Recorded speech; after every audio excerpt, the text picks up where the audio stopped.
Christmas is done and dusted. The decorations are down. Aldi are selling mince pies for 8p a pack. It is all over with. And, oh yeah, there was an absolute truckload of football that we've got to look back on, involving, of course, Bolton Wanderers. This is Behind the Whites. We're back here for 2025. So thank you very much for joining us. Don't forget to like and subscribe and all of that jazz. And we will be hopefully getting ourselves on many different platforms through the new year. So look out for those as well. It's myself, Jim Bailey. We've got Pete Johnson. We've got Chris Hyder. How are we doing, boys? Very well, thank you. Happy New Year, Jimmy. Happy New Year. Happy New Year, Chris. Happy New Year, Down the Pete. far end of the table. No, yeah. Can't see you half the time because I'm back like this. No, that's, I'm like dodging about. I'll take this moment while I can see you to say Happy New Year. I lied Chris. in the shuts from Yeah. Well, there you go. Plenty to talk about. We've not done an episode since before the Wickham game. It's been a long old time. It has. We're not going to go for each game individually. That'd be, well, we'd be here till next year. So we don't want to be doing that. So what I'll do, I'll fly through the results, and then we're just going to talk about the period as a whole, really, and where we thought we were then, where we think we are now. Of course, it was quite a depressive episode last time, wasn't it? It was, after that defeat to Wigan. So hopefully there'll be lots of New Year's cheer to come as we move on. But in the football, of course, we did bounce back in a way from that Wigan result. A 0-0 away against Wickham, a very creditable result there. Then a home loss 2-1 to Barnsley before beating Lincoln City 3-0. Then a loss to Mansfield Town away from home before a win against Exeter City last time out. So we are on a positive note in terms of the last result, but a little bit of a roller coaster ride for the Christmas and New Year period for the Trotters. I have no idea. I've done this a couple of times on the most recent Wanderers Live. I don't know which Bolton are going to turn up at any given Yeah, very game. Jekyll and Hyde at the moment, isn't it? Yeah, I think the word of the period that we've used a few times on Wanderers Live is inconsistent, Oh, yes. isn't it? And consistently inconsistent. Good performance is going to be followed by bad performance. It's going to be followed by good performance. We haven't seen two wins strung together in the league for a couple of months now. And it's not even like one of those was unlucky. No. You know, it's like literally we will go out and we will play really well, and then the next game we pants. Yeah, I mean it's strange, isn't it? Because you say we've not lost back-to-back games either for a while now, have we? But it doesn't really count for much when you can't string two wins together. You know, it's win loss, throw in a draw here and there. And to be fair, a couple of results, even we didn't beat Wickham, but it was a good point. Yeah, creditable point. then Really good games, performance as well. There were other ones like Mansfield, who were leading, ended up losing. Barnsley was one we were leading, ended up losing. So there are glimpses there, but it's something Chris keeps alluding to. Putting that full 90-minute performance together. Yeah. You can't hope to be consistent over a prolonged period of time if you can't be consistent or throughout a game. Throughout a single game. And I think that's something that we've seen on a regular basis over the last few weeks. Yeah, well, I don't think anyone can argue with that, Pete. Honestly, it feels like nothing's changed since the start of the 23-24 season. We've had this period where they can be good in one half and absolutely shambolic in the next. And by hook or by crook, they did manage to finish in third place, which was a considerable improvement on the previous campaign where they finished in fifth place. But all the same, it just feels as though, what do you want to do exactly? Do you want... I'm not referring to you, so I mean Bolton Wanderers. What are you trying to do to the fan base? Are you trying to get consistent performances together? Which did admittedly happen for a time in the first half of the 23-24 season where, what was it? There was a run of victories where they didn't end up conceding at all. Yeah, no, we had a spell where we were fantastic and consistently playing very, very well.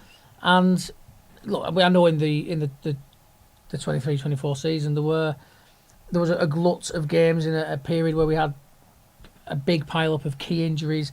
That didn't help. The season did maybe peter out a little as the chance to get that automatic promotion kind of slipped away. And we all know what happened at Wembley. It is what it is. But yes, you're right. It was progress. But this season I don't know, it's just stuttered and stuttered and stuttered. It's never really got going. Every time it seems like we're going somewhere. We don't. We stumble back again. And it's very frustrating. It must be very frustrating for the players and the staff and everybody else, because if I'm Ian Evatt, and I know a lot of people are on Ian Evatt's back at this moment in time, but if I'm the manager of that football club, I've got to be scratching my head a little bit, thinking, well, I can send the same team out with the same instructions and they can perform like they did against Wickham, where they played with passion and organisation and decisiveness, and they weren't making silly mistakes. And then you can go into a game like Mansfield and be in control and playing well, and all of a sudden you make a couple of errors and it's all gone down the tubes. And it's like, well, what's happened? Why have my team suddenly gone from looking really, really competent to making really silly, basic mistakes and costing us the game? I don't. What's going on? Why is the two different Bolton Wanderers at this moment in time? I think it's been going on for 2 many seasons now for it to be a fluke, but it's just the sheer inability to beat sides in the top half of the table. You know, you can be a 1-up against Mansfield or against Barnsley and still find a way to lose it. And those are the sorts of fixtures that for, 2-3 seasons now, we've struggled to win. Basically anybody from 10th upwards on a lot of occasions. Just thinking back last season, the amount of points missed out by, automatic promotion-wise, and the number of points we dropped against the likes of Derby and Peterborough and Portsmouth, teams like that up the top, Barnsley up the top end of the division. Yeah. And it's happened again this year. You can come from behind against Exeter in the last minute. It's fantastic, brilliant. Aaron Morley scoring that last minute goal on his return. Absolute limbs in the studio and down at the ground, I'm sure, throughout most of Bolton. Fantastic to see. But when you can't see the games out against the sides in and around you, like Barnsley, like Mansfield, there's real kind of 6-pointer games, then those efforts, over time, they're completely cancelled out and don't really count for anything. And we're at the stage of the season now. I know we've got a couple of games in hand, but everybody's pretty much played each other once now. It's the one time, apart from the end of the season, where you can really kind of fairly or semi-fairly work out where everybody's at, because everybody's played each other pretty much once over now. And you can firmly say at this stage that the table doesn't lie. We've picked up points against sides down the lower end of the league, but it's always going to be, always has been, the sides in and around us and further up where we will always find a way to drop points. And that Wickham one, and the Wrexham point earlier in the season as well, those 2 0-0s, I would argue to some extent, have been two of our best results. Yeah, you can't really argue with those points. It's disappointing that for a side who just missed out on automatics last year, just missed out on promotion through the playoffs, that the best we can really hope for against sides towards top of the table are kind of quite plucky 0-0 draws. We should be better than that. But to be fair, I think that the game against Wrexham, I wouldn't say was a plucky 0-0 draw. I think I'd say that we probably shaded the performance element of the game. It was very much the Wrexham I expected to turn up with Phil Parkinson in charge. Very organised, very rigid, dangerous on the counter, dangerous from set pieces, tough, combative.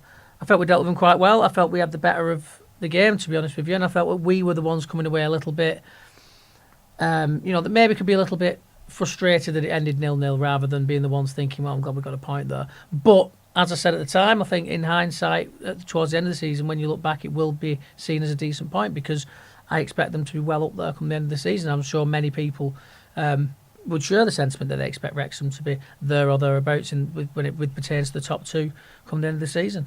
From what I remember of that night against Wickham, there was that sense, because, funny we bring this up, we spoke to Nathan Baxter right before the Barnsley game, and he said from his vantage point he thought Tomo had scored against Barnsley right in the dying seconds.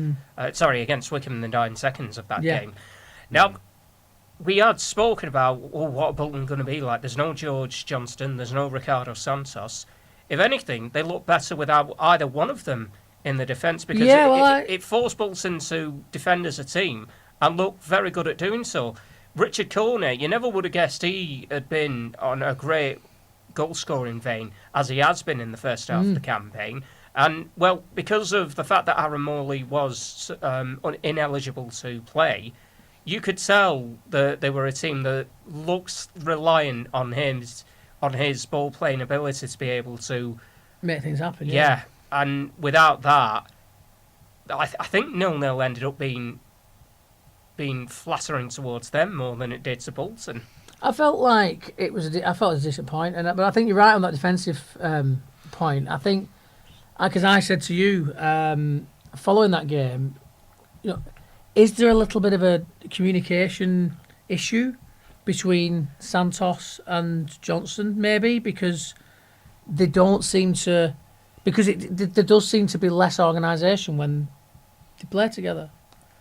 And I just wonder if there's a little bit of something between them, where the communication styles or the way they communicate isn't quite right. And maybe memories of when Jussi was our goalkeeper, and him and Bruno used to have some right old ding-dongs because their communication between each other was awful.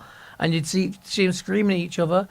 But I don't know, that one didn't seem to cost us half as many goals. But I don't know. I don't know. It's a funny one because they are, without a doubt, on paper, our best two centre-backs. I think you had said it in an edition of Wanderers Live where Johnston, understandably, because of the injury he suffered in pre-season at Bamber Bridge. He's not quite the same. Well, Bolton had to find a way of adapting without him, and bizarrely, it seemed to be a case that they worked better without him. They weren't conceding as many goals, it has to be said. And they were keeping a lot more in the way of clean sheets. But I think before the injury, he far and away looked like he was our best centre-back by a country mile. And since he's come back from the injury, I don't think he's looked as good. And that is... But it's what can happen. And whether it's just a matter if he's going to take time to get the confidence back in terms of not wanting to get hurt again or whatever. Or maybe it is just one of those things that missing that chunk of football and having that kind of an injury does just take something away from a player sometimes. I guess it's worth remembering. Speculation, of course, but... Yeah, well, I think I'd said myself that... Remember what it was like when Josh Ian suffered that ACL tear in his first season at the club, and we didn't see him again until the start of next season. And it took until, about January, February of 2023 before we started to see him come back again, to what we know he's capable of. And, well, we know the story of the following season. He ended up being voted the Player of the Year. Exactly. So, and I've raved about George Johnston. I spent last season telling everybody, or reminding everybody, when things weren't going so well in spells and people were getting upset and annoyed, I was like, well, let's just remember we are missing our best centre back at this moment in time, because that's how highly I rated him, and I hope that it is a matter of it is going to come back, because not only for Bolton Wanderers' sake but for his sake, because he's a cracking centre back, and I want him to get that back, no doubt about it. I think we all do, in fairness. Yeah, absolutely, because it's definitely going to benefit Wanderers if that is the case, when he can get back up to those kind of performances. But sometimes when a player gets a bad injury, it does take something away from them. Touch wood, it's not going to be that, but we will see in time, I suppose. Is it worth reflecting as well that Owen Toll, and it was very good to see him put in the starting 11 for the last match of 2024 against Lincoln.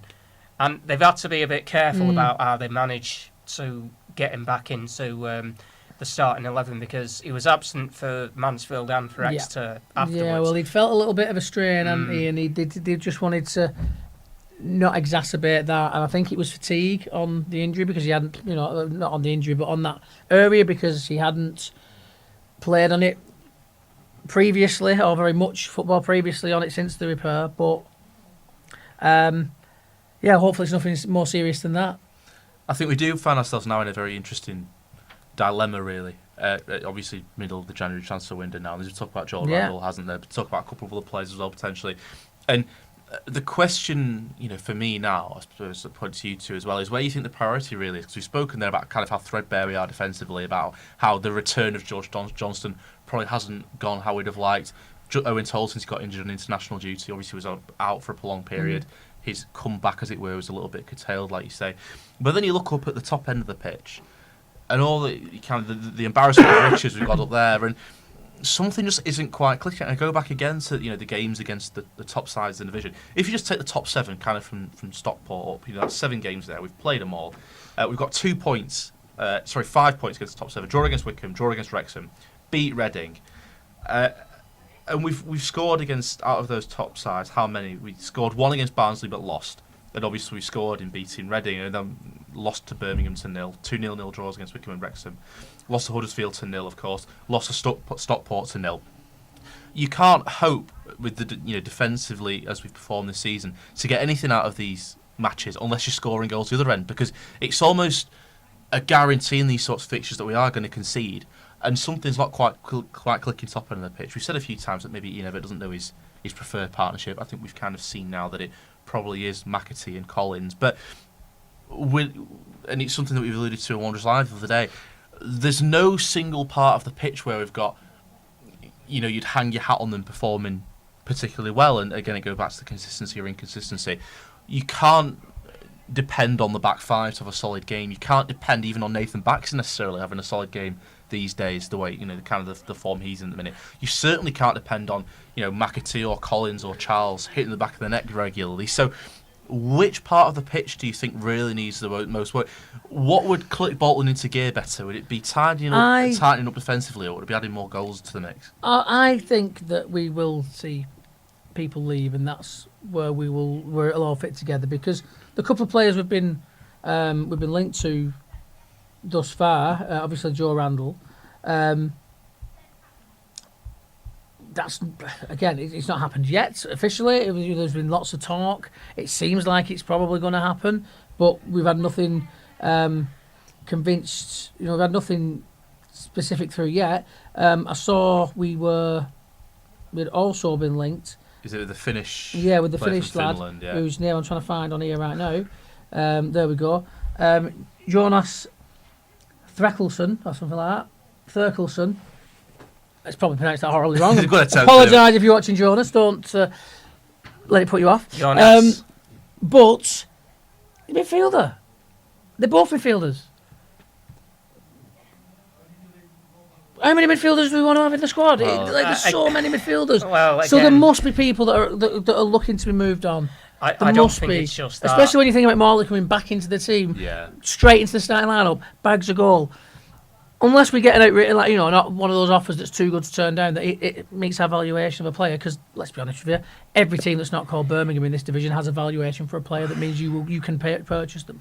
That is just the way that football at this level works. It might be worth reflecting as well. Unless we get that, Dempsey is out. Sheehan as well. Sheehan's not that far away. Not he did far start away. training again this week, but Dempsey, I'm sure we're going to find out tomorrow whether it's good news, where it's only going to be 8 weeks, which doesn't really sound all that good when I put it that way. But it could be the entire season. Yeah. But again, bringing in 2 more midfielders, I can't see that happening and there not being some midfielders moved on. Well, what kind of midfielders are they exactly? Because if one of them is a central defensive midfielder, I think I'd be up for that. I still argue that Bolton haven't adequately replaced the likes of Kieran Lee or MJ Williams. Completely agree. Because we've always had, over the years, going even before that, it was the likes of Gary O'Neill, for example, who I think won Player of the Season for us in his last year. He did. We've always had these key, just kind of experienced heads who've just kind of anchored the midfield.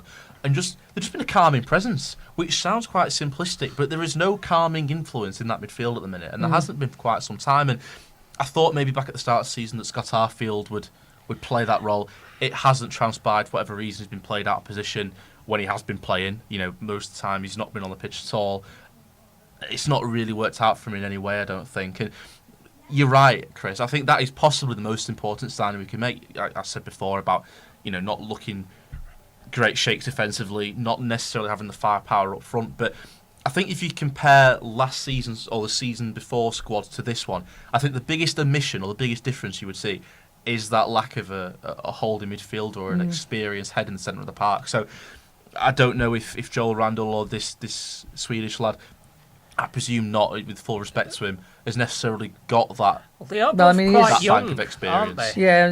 This Jonas is 21 years old, the Norwegian lad. So they're not really sort of players that fit in that mould. But I agree with you. That's one way in which we could. I think if we could bring in an experienced head, I think overnight, that transforms a team. I really do.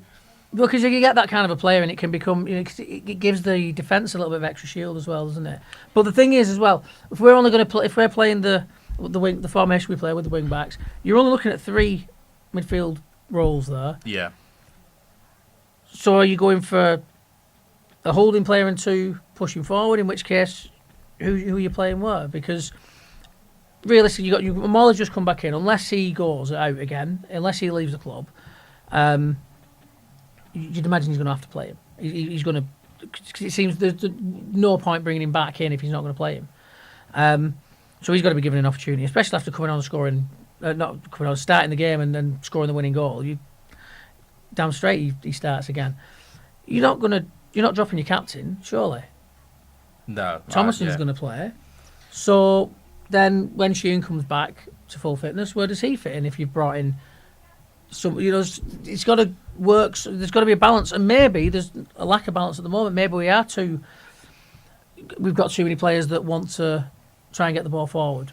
Maybe we do need that defensive role, but someone's going to have to miss out then. Yeah, but it's been Matete till now, hasn't it, really? Morley comes in at the expense of Matete, who, most people, I think, would argue has really turned into a proper player these last few weeks. Something we've spoken about, him and Lolos, for all the, inconsistency and frustration and poor performances generally across the board. They're two players who've really stepped up the last few weeks. So they seem to be hitting the stride a little more now. And like you've alluded to, they're the players who you feel would miss out because Morley's not going to be dropped. Thomason as a captain's not going to be dropped. And, Thomason, I think, to be fair, has been pretty dependable this season since he became captain. Soon as you sign a new deal, we know what quality Morley's got. So it is unfortunate that most of the players who just kind of have come into form over the last few weeks or kind of for the duration of this season, they're all fighting over the same positions. And it's unfortunate that, because, if we played our best 11 players from this season, 6 of them would be midfielders. Yeah. And obviously that doesn't work, and it's just unfortunate really how that's panned out, but it's just the nature of the beast, unfortunately. Yeah, and again, as you say, up top, there's not, is there room to bring people in? Again, we are, I would imagine that we'll lose at least one forward player. I get the feeling that Dion Shells is definitely on his way out. I get the impression there's a lot of murmurings, aren't there? Adebayo's not been in the squad for several games either. The thing is, I think Adebayo's been a little bit unfortunate because we brought him in, not played the kind of football that made him a big goal scorer at Burton, except from the odd occasion. When we do play it, it seems to work. When we played that kind of football to him, when we're giving him that kind of deep cross service, that longer ball service into the box rather than looking to make him flick it on, he scored. He scored that hat-trick last season in 10 minutes or something stupid like that. And all of those, or at least 2 of those chances came from balls from deep. That's what he's good at. He's good at balls from deep. We don't play him that way, so it doesn't work out. And so the fans are like, well, why have we brought him in? We've spent money on him. He's come in. He's not done a great deal. He's not scored a load of goals.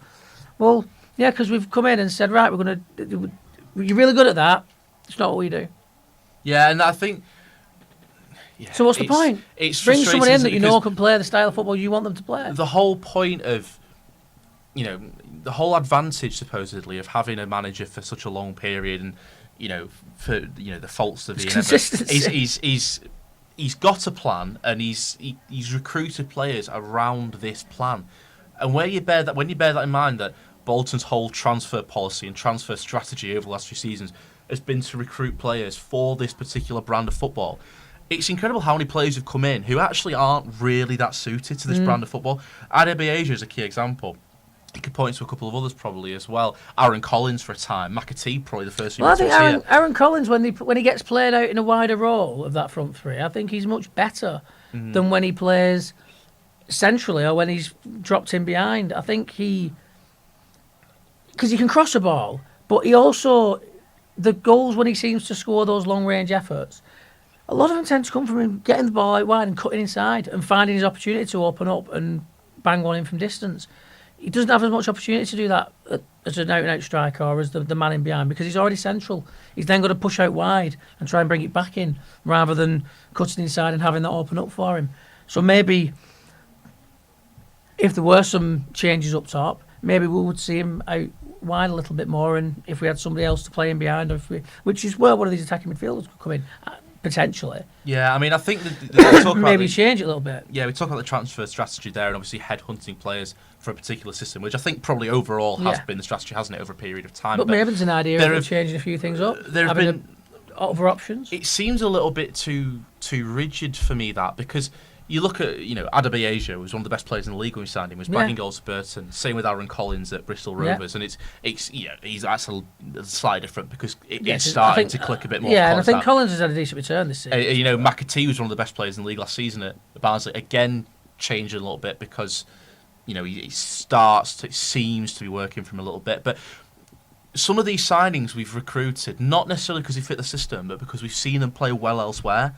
And they've not been able to replicate that at Bolton because the system doesn't really suit them. Barnsley didn't play the same football that we played. Burton didn't play the same football that we played. So I think for a side that's had the same manager for 5 years and principally had one style of football throughout that period, we seem to have quite an incoherent transfer strategy because we don't seem to be headhunting players so much anymore that fit the system. You know, I think the squad, for example, when we won the Papa John's Trophy, was probably better than the sum of its parts. Look at some of the players in there. Bodvarsson, for example. Kachunga started that final, didn't he? Declan John as well, who was never the most technically gifted player necessarily for us.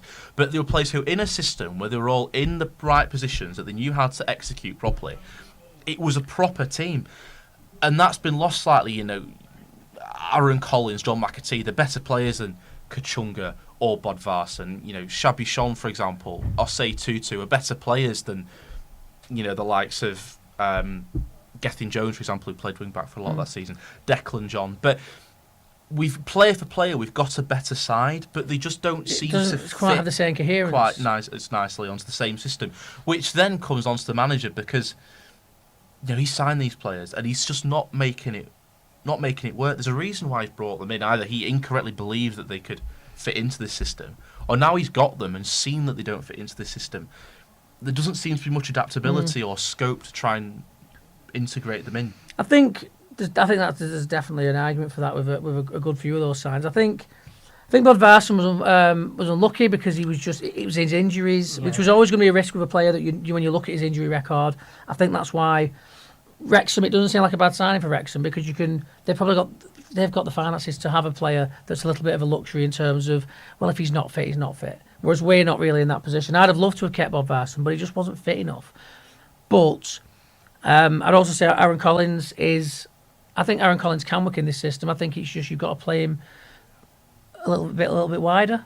Because when we've seen him in that role, I think we've seen some really good stuff from him. And he's scored 12 goals this season in all competition. I don't think you can argue with that.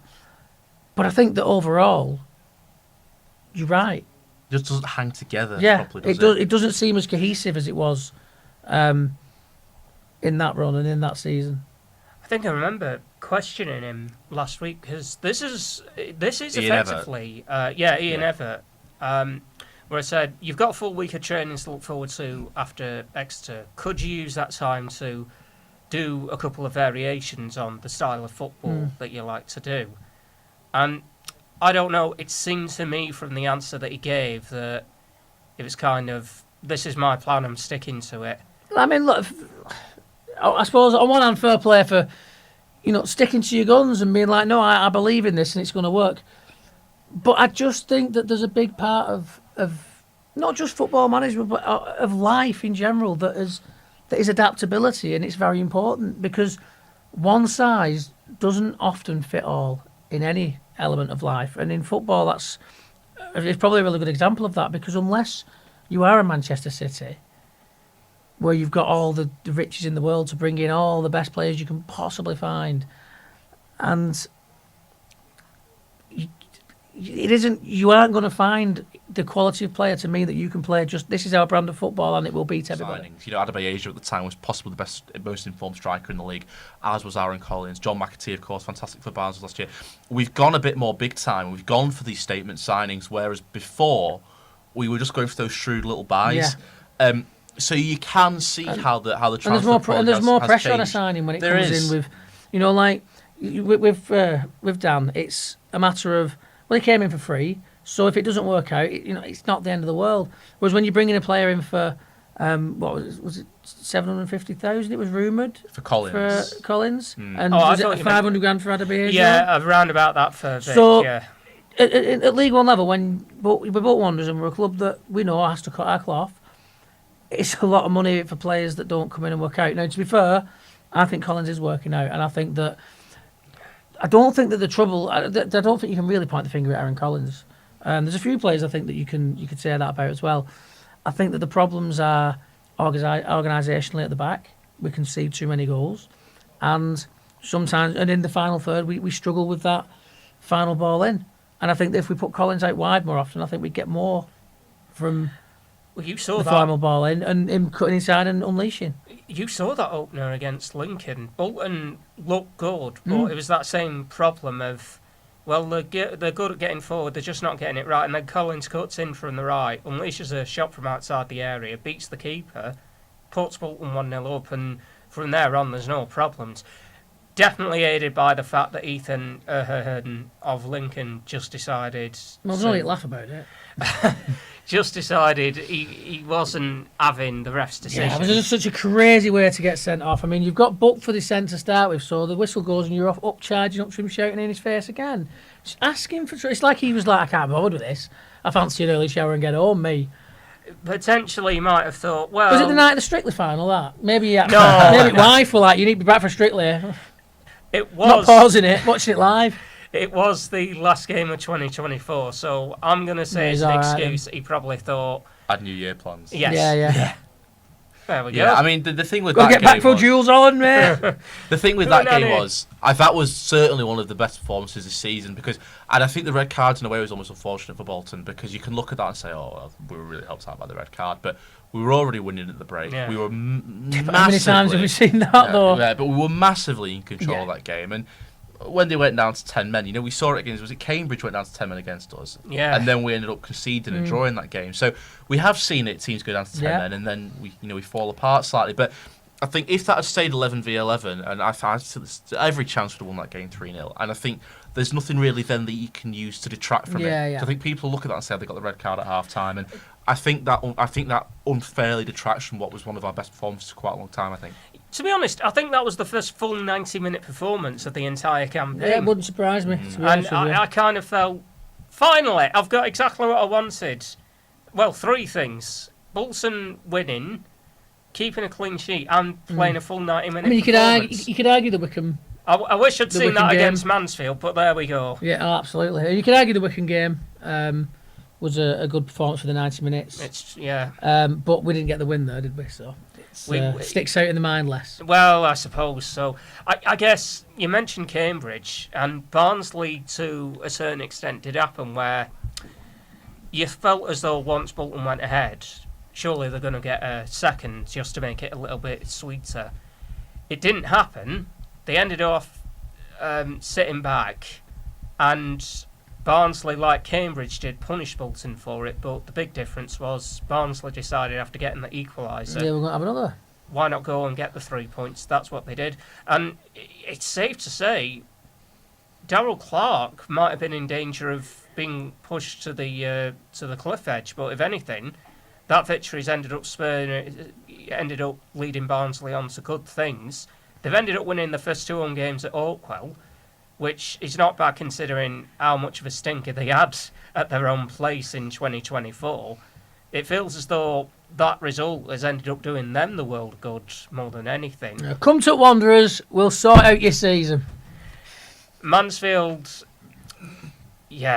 started well enough, but there was that thing of they never tested Christy Pym all that much, and then it was just down to 2 bad errors that led to their goals going in. And I think the thing that stuck in the craw was undoubtedly the fact that, fair play to the manner in which Bolton got their goal. Great run down the left by Thomason, good ball in to Collins, fine finish as well. But how many times was Christy Pym, the Mansfield keeper, tested in the second half? Not enough considering the amount of possession we had in that game. And I understand when you look at the statistics and when you watch the game and you see us having so much of the ball, and when Ian Ebbett sees us having so much of the ball, I kind of get where he's coming from when he says, oh, well, we dominated the game. But I'm sorry, we're not dominating games. That was his word of the day, wasn't it, after the Mansfield game? We dominated the possession statistic. You see, but it doesn't mean anything if you don't do anything with it. And if you look at the shot statistics for that game, we had less shots than they did, and they had less shots on target. We had less shots on target than they did. So if you don't look at the possession stats and you look at who had the most shots in the game, they could quite easily say, well, we were on top. What are you on about? Yeah, we had more shots. We had more shots on target. Oh, and we scored more goals as well.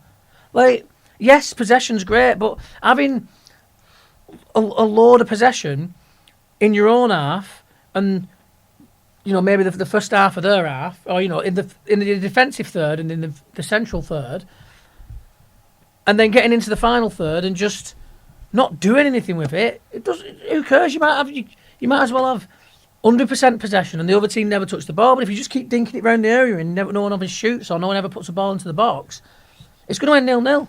I think one person ended up saying Bolton could have been playing until 10 p.m. that night and they wouldn't have got a shot on target. Because it was just every time we got it in and around the box, and I get it, they'd drop in deep. But if the team we're playing against drop in deep, when we do have the opportunity to get in behind them, let's not you play 16 passes to get it there. I'm not saying let's just lump it in one big pass, but you can play 5 short passes, boom, boom, boom, boom, boom, boom, and be in the opposition box rather than playing 16 short passes where you've gone all over the gaff, and by the time you get it near their box, there's 11 men standing there stopping you getting in. Yeah, you know what else I remembered about that Mansfield game? They, at points in the second half, were quite happy to waste a bit of time. There was one moment that stuck out in particular where they ended up winning a free kick just inside the half that Bolton were defending. And I forget who it was. I think it might have been Shabby, but I don't think that's entirely correct. But whoever it was, Lewis Reed, the midfielder for Mansfield, ends up looking at him and going, ah, ha, ha, ha.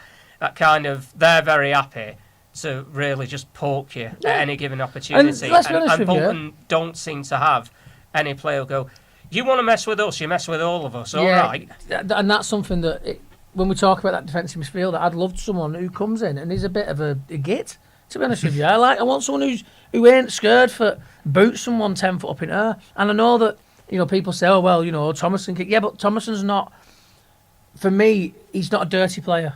No. He's a player that, he commits fouls, but it's not like he's a... They're not nasty, tactical fouls. No. Poorly executed. He's not a nasty player.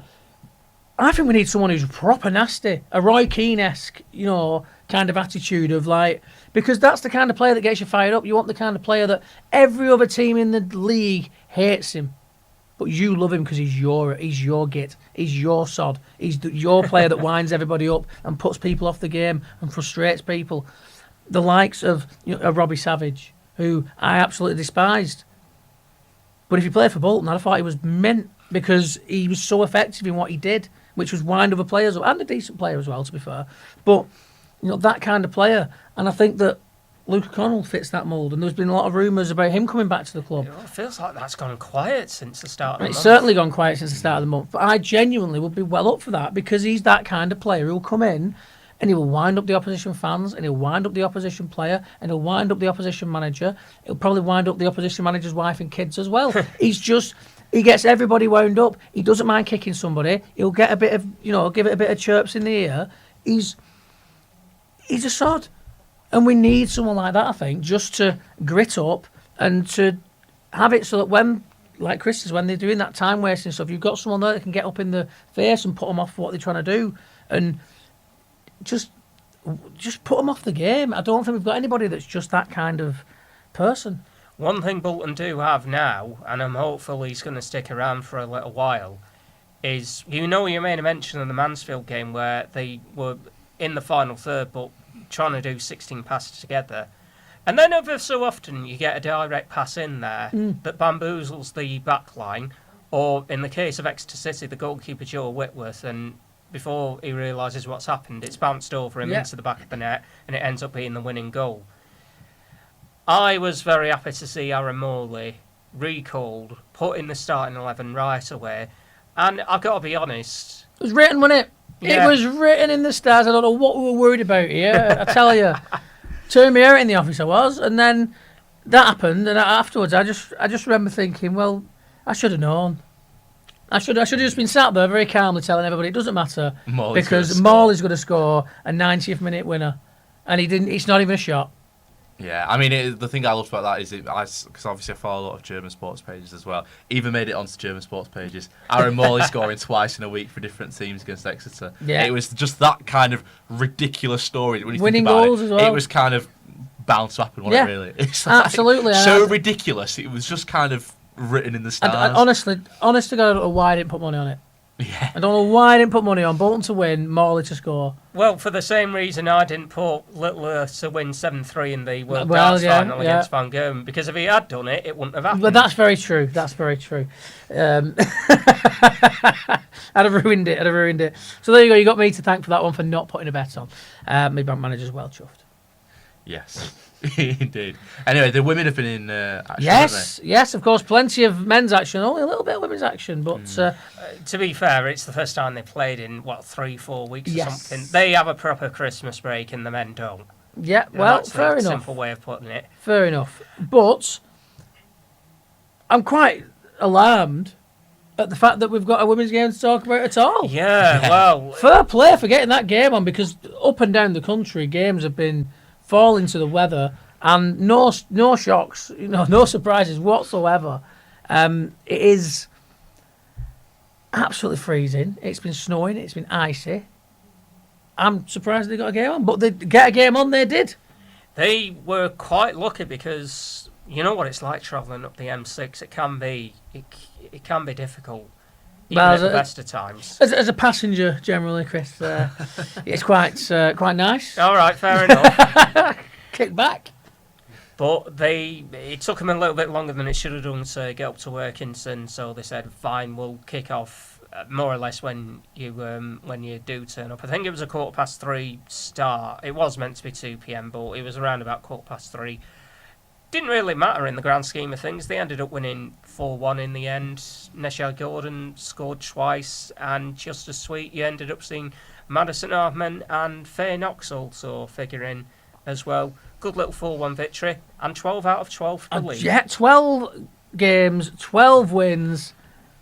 The I mean, machine just keeps rolling, doesn't it? I know it's all coming up Millhouse for the Bolton Wanderers ladies without a shadow of a doubt, and it's great to see. Like we said, we can't really pay them enough compliments at this moment in time. But like we said, we always say we mention the women's team. It's a great project to have got this up and running and get it properly connected to the club and get Bolton Wanderers pushing forward with the women's team. And what a start! Miles and the girls have just done an absolutely incredible job so far. As we say, 12 wins out of 12. Unstoppable at this moment in time. They've only lost one game, and that was in a cup game against a higher team. Yeah, and I mean that game. And we battered them next time we played them in a different cup competition. Yes, yeah. So, And this game against Workington, throwing everything out there, bad weather, difficult travel arrangements, delayed kickoffs, and they still come out and win comfortably. they were probably playing dead loud music in the dressing room to put them off as well. Yeah, so giving it all the little dirty tricks. But Yeah. you can do whatever you want to this women's team. They'll come and they'll rob you 3 points.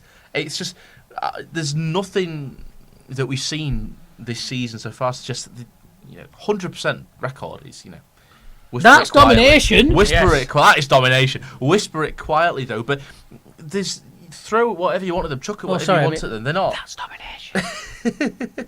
Then they're not blinking, are they? No. They're absolutely. I know Accrington have still got 100% record, haven't they, as well? No, Have they not? Have they 'cause lost it? we beat them. Oh, we beat them. We Oh, beat them, there of you course. go. Of course we did. So it's firmly ours to lose now, and you can give us a team who've also got 100% record. You can give us a team that are miles away, and we've got to try and get there through all the wind and the snow and the rain. We'll turn up and we'll beat you. Make it sound like they got there on cross-country skis. Yeah, impressive, isn't it? Absolutely, and it's fantastic to see, and we will definitely be getting some more contact with them as soon as we can. What do you think this weekend then? It's an early-ish start, Rotherham United. 12:30. Yeah. Oh, the joys of the early kickoffs. To be honest, I don't mind it because it means we finish sooner, so I'm kind of all right with that. That's true. I am out on Friday though, so it's an earlier start on Saturday, which is actually that's a good thing because it means I will be more sensible at the wrestling. So there you go. If you say so. Believe that when I see it. Anyway, it's an early kick-off, but at the end of the day, it's another game that we're coming into, and it's must win, really, isn't it? It is. We can't have another coming off a good result into a bad result. It has to be. We have to start to build this now, and Ian Evatt has to build this now for his own sake, because there's only so long that this inconsistency can go on for. Yeah, and you think our season's been bad, but Rotherham under Steve Evans, they've just never clicked into gear at all, have they? One win from the last 5, and that's just in recent weeks. To be honest, before that, I get the feeling that as inconsistent as they might have been, it appears to be a tiny bit better over the last 6 weeks than it certainly was in the first 2 to 3 months of the season. I remember listening in to the postscript of the playoff final defeat, and there was oh my word, Rotherham have made 7 signings already. Bolton are miles behind them in terms of trying to get a team together. And all I thought was, right, good for them. They made that number of signings. That's fine for them if they want to do that kind of thing. And the issue as such is, it's never quite come together in the way I think they were anticipating. I remember that still of Tony Stewart, their chairman, looking shell-shocked. It became a meme afterwards when they ended up losing 2-0 in rather pathetic circumstances to Barnsley. And there is that thing of, how on earth have they managed to keep the Reds above water and Steve Evans has kept a job? Although, in fairness, he was the guy who led him to back-to-back promotions. To I think he's got a lot of credit in the bank in that, in terms of what he's done with the club. Look, we don't want to be the club that they turn it around against, do they? No, indeed.